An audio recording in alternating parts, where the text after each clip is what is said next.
Hola, ¿cómo están? Espero que estén muy bien y que hayan tenido una feliz Navidad y un buen comienzo en el 2024. Este año queremos empezar el 2024 con una entrevista muy especial para ustedes que trata un tema que no nos gusta siempre mucho, pero es muy importante tratarlo, las finanzas. Y aquí les tengo a mi lado a un asesor financiero para la comunidad hispanoamericana que es increíblemente activo en las redes sociales. Quizá ustedes lo conozcan a través de Facebook. Él tiene un grupo que es Viviendo en Alemania. Así que lo dejo que él se presente. Carlos.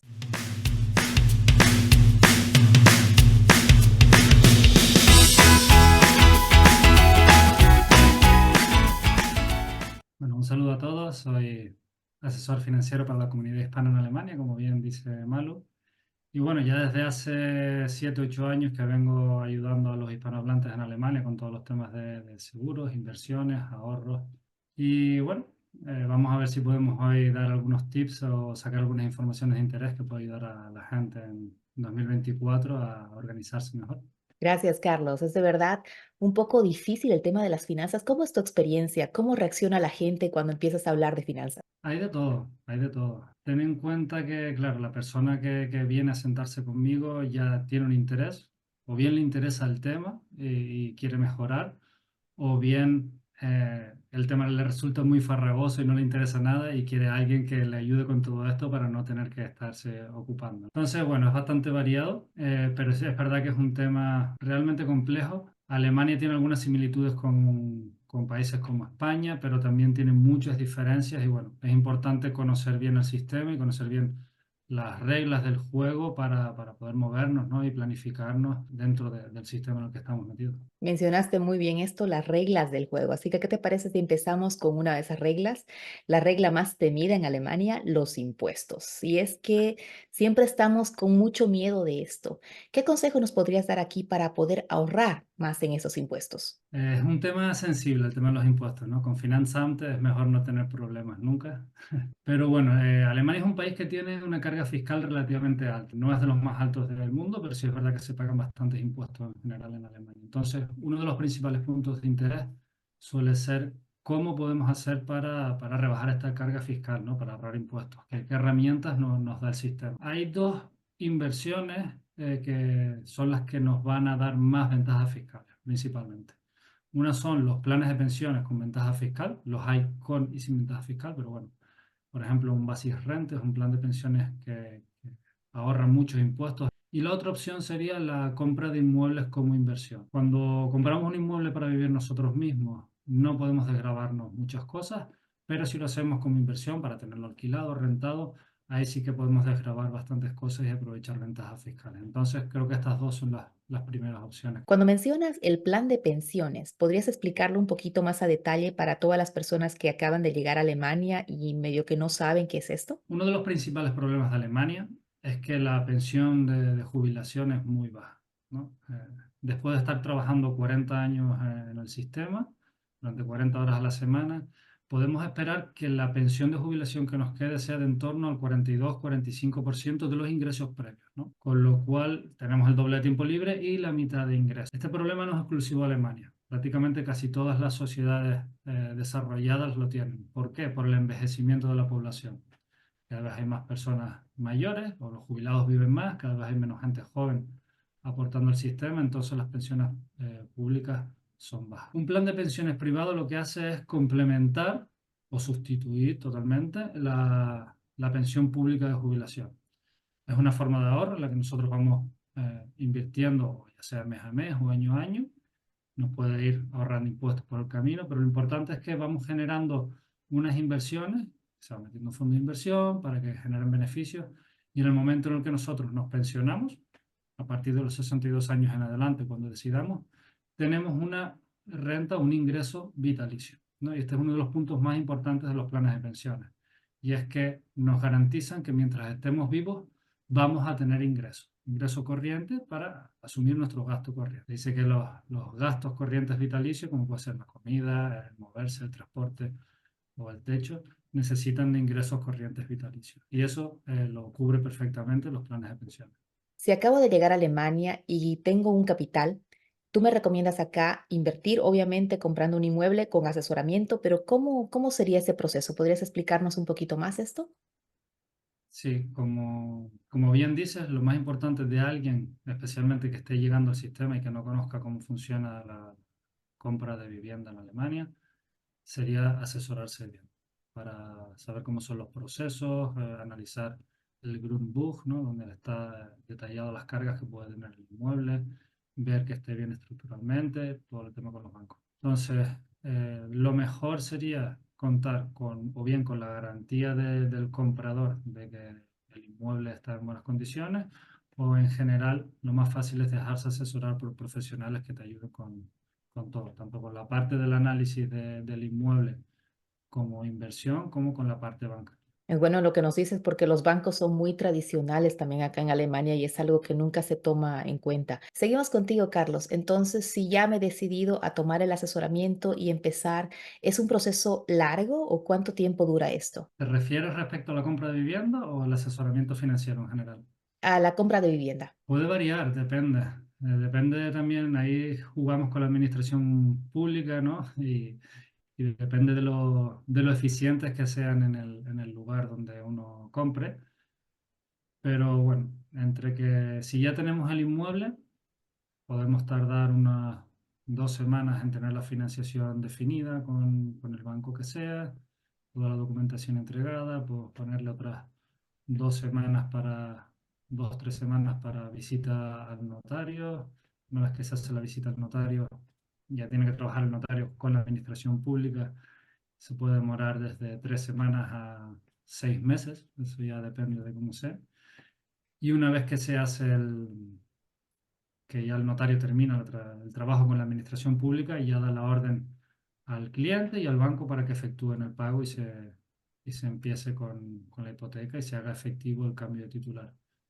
Muy importante aquí también decir que si se tarda mucho en este proceso hasta el momento en el que el banco desembolsa el dinero, puede ser que tengamos que pagar intereses de demora. Por eso, Mm. siempre, quien no lo vaya a hacer con un asesor, sino quien lo vaya a hacer por su cuenta, pedir al menos 6 meses libres de intereses de demora por si se tarda el proceso. Idealmente 12 meses, pero bueno, ya los bancos no están tan abiertos a ofrecer 12 meses sin esta penalización. Es bueno lo que dices, porque cuando llegas a veces no estás informado de esto y son pequeños detalles que pueden llevarte también y costarte muy caro.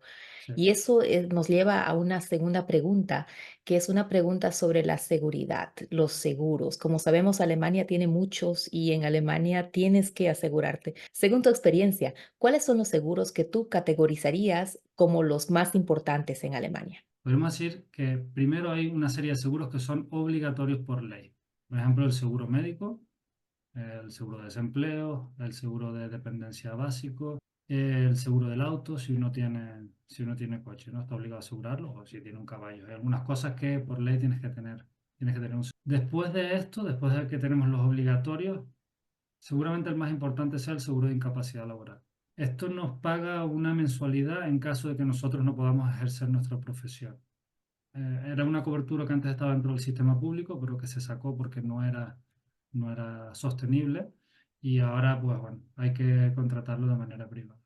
Dependiendo de la profesión de la persona, de la edad o del estado de salud, pues varía el precio, ¿no? A veces es más económico, otras veces no tanto, pero es bastante básico. Y el otro que es súper importante y súper básico es el seguro de responsabilidad civil, que cubre por todos los daños que nosotros podamos hacerle a otra persona o al patrimonio de otra persona. Esos dos son súper importantes. Aparte de esto, tenemos el seguro del hogar, lo tiene que contratar, perdón, el inquilino, no lo tiene el casero, seguro de accidentes. Y después pondría yo uno que se suele ignorar bastante, sobre todo los extranjeros en Alemania, que es el Krankentagegeld. Las personas que estén dentro del seguro médico público, si están de baja, si no pueden trabajar, durante las primeras 6 semanas reciben el 100% de su salario por parte de la empresa. Y a partir de la séptima semana se hace cargo el seguro médico y pagan Krankengeld.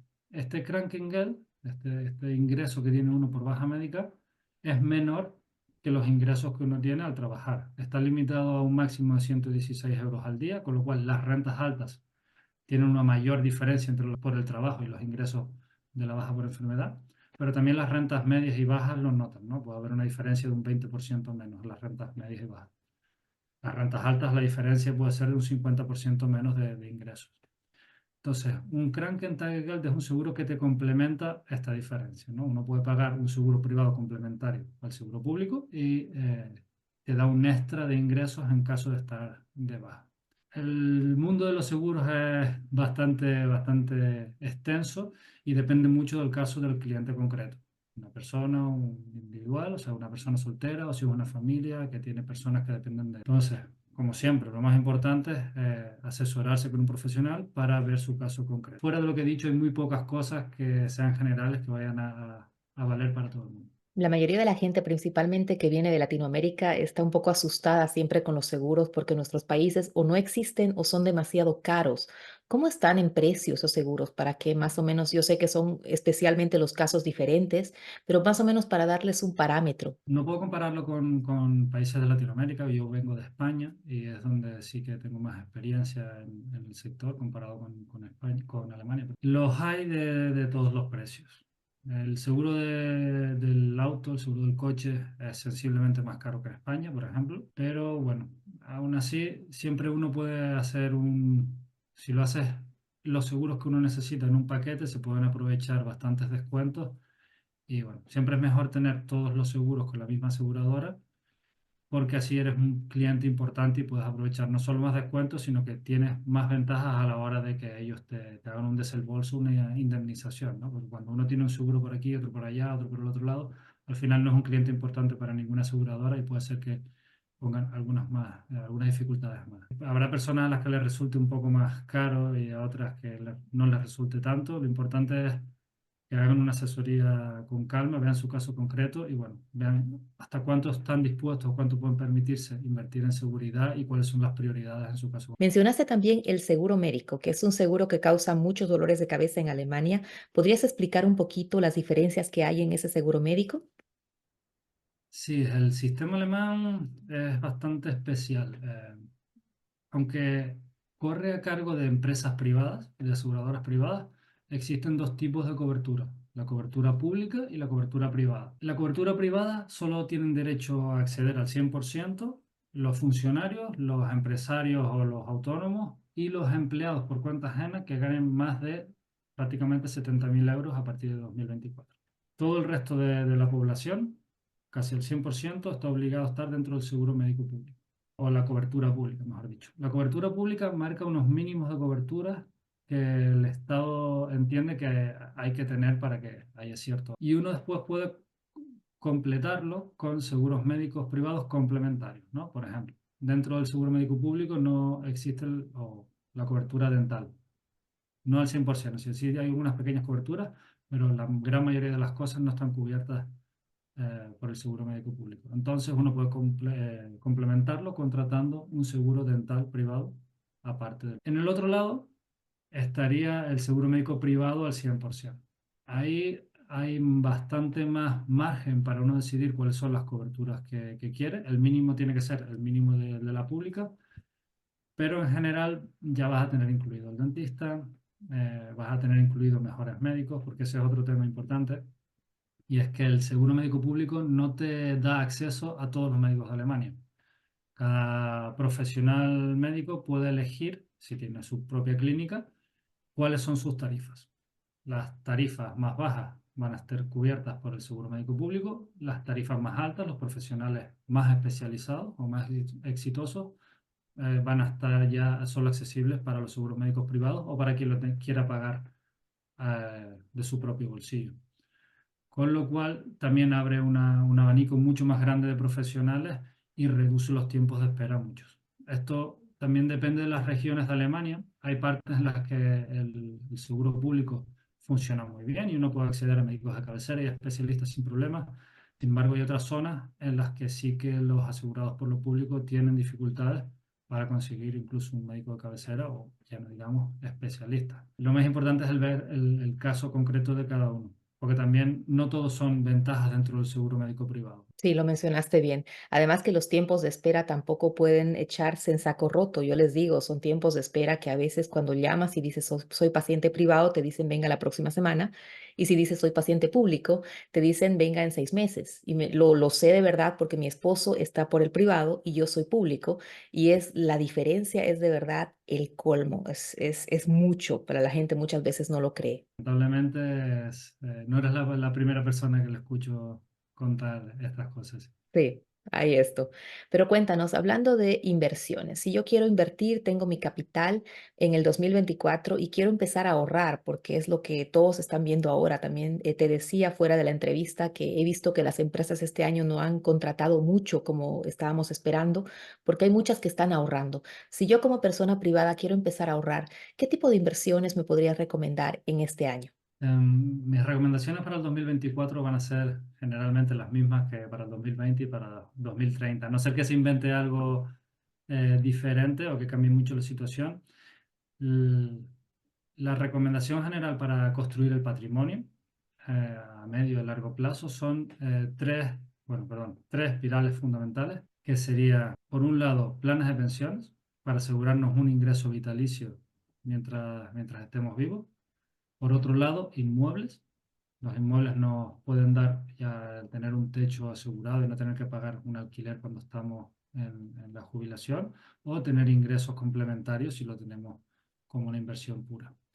Y como tercer pilar serían los fondos de inversión. Los fondos de inversión también nos pueden dar algunos ingresos recurrentes en forma de dividendos, aunque la función más importante que van a jugar en nuestras finanzas son el de darnos un efectivo, ¿no? El darnos un capital al que disponer y no tener que depender de pedir un crédito cuando necesitemos una suma de dinero reseñable.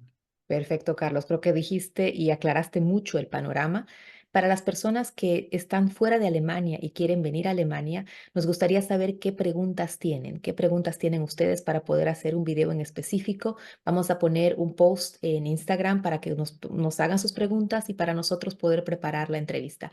¿Algo más que quieras decir, Carlos? Nada, un placer haber charlado contigo. Creo que han salido temas bastante interesantes sobre todo para las personas que ya están en Alemania. Y bueno, quien tenga alguna consulta, con gusto se puede poner en contacto conmigo y vemos si puedo ayudarle.